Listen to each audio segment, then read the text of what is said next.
ایک بادشاہ کا دربار لگا ہوا تھا۔ چونکہ سردی کا دن تھا اس لیے بادشاہ کا دربار کھلے میدان میں ہی لگا ہوا تھا۔ سبھی خاص اور عام لوگ صبح کی دھوپ میں بیٹھے تھے۔ بادشاہ کے تخت کے سامنے ایک میز تھی اور اس پر کچھ قیمتی چیزیں رکھی تھیں۔ وزیر، مشیر اور امیر وغیرہ سب دربار میں بیٹھے تھے۔ بادشاہ کے خاندان کے دوسرے افراد بھی موجود تھے۔ اسی سمے ایک آدمی آیا اور دربار میں داخل ہونے کی اجازت چاہی۔ اجازت مل گئی تو اس نے کہا، میرے پاس 2 چیزیں ہیں۔ میں ہر ایک ملک کے بادشاہ کے پاس گیا ہوں اور اپنی چیزوں کو راجا کے سامنے رکھتا ہوں، پر کوئی فرق جان نہیں پاتا۔ تمام ہار چکے ہیں اور میں ہمیشہ کامران اور کامیاب ہو کر لوٹتا ہوں۔ اب آپ کے ملک میں آیا ہوں۔ بادشاہ نے کہا، کیا چیزیں ہیں؟ تو اس نے دونوں چیزیں بادشاہ کے سامنے میز پر رکھ دی۔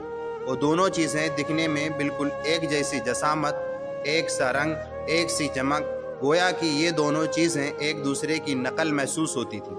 بادشاہ نے کہا، یہ دونوں چیزیں تو بالکل ایک جیسی ہیں۔ تو اس شخص نے کہا، جی ہاں، دکھائی تو ایک سی ہی دیتی ہیں لیکن ہے مختلف۔ ان میں سے ایک ہے بہت قیمتی ہیرا اور ایک ہے شیشہ۔ بظاہر یہ دونوں ایک سے ہیں۔ کوئی آج تک یہ نہیں پہچان سکا کہ کون سا ہیرا ہے اور کون سا شیشہ۔ کوئی جانچ کر بتائے کہ ان میں سے ہیرا کون سا ہے اور کون سا شیشہ۔ اگر کوئی صحیح پہچان گیا اور میں ہار گیا تو یہ قیمتی ہیرا آپ کا ہو جائے گا۔ لیکن شرط یہ ہے کہ اگر کوئی پہچان نہیں پایا تو اس ہیرے کی جو قیمت ہے اتنی رقم آپ کو مجھے بطور انعام دینا ہوگی۔ اسی طرح میں کئی ملکوں سے جیت کر آیا ہوں۔ بادشاہ نے کہا، میں تو نہیں پہچان سکتا۔ وزیر اور مشیر بولے، ہم بھی جانچ نہیں سکتے کیونکہ یہ دونوں بالکل ایک جیسی ہیں۔ سب کو گمان تھا کہ اب تو شکست ہی مقدر ہے، لیکن شکست پر انعام کا مسئلہ بھی نہیں تھا، کیونکہ بادشاہ کے پاس بہت دولت تھی۔ بادشاہ کی عزت کا مسئلہ تھا، کیونکہ پوری دنیا میں یہ مشہور تھا کہ بادشاہ اور اس کی رعایا بہت ذہین ہیں اور اس طرح ان کی بدنامی ہوتی۔ کوئی شخص بھی پہچان نہیں پا رہا تھا۔ آخر کار تھوڑی سی ہلچل ہوئی۔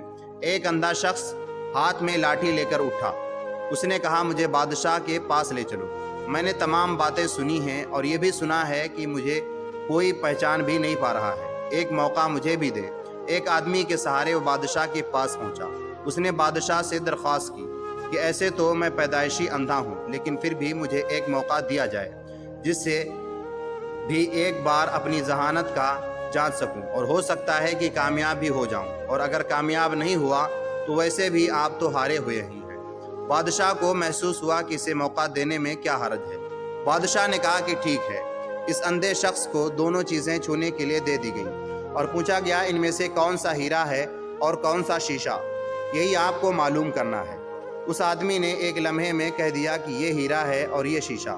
جو آدمی اتنے جگہوں سے جیت کر آیا تھا وہ بہت حیران ہو گیا اور کہا، ٹھیک ہے، آپ نے صحیح پہچانا، آپ کو مبارک ہو۔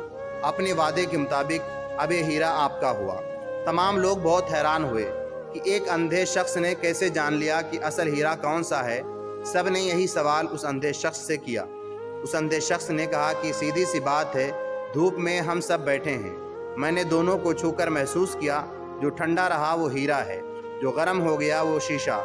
اسی طرح زندگی میں بھی جو شخص سخت اور مشکل حالات میں گرم ہو جائے اور حالاتوں کا سامنا نہیں کر سکے وہ شیشے کی مانند ہے، اور جو تمام حالات میں ٹھنڈا رہے وہ ہیرے کی مانند ہے۔ کہانیاں پڑھنے کے شوقین حضرات اس چینل کو سبسکرائب کریں اور روزانہ کہانیاں پڑھیں۔ اللہ حافظ۔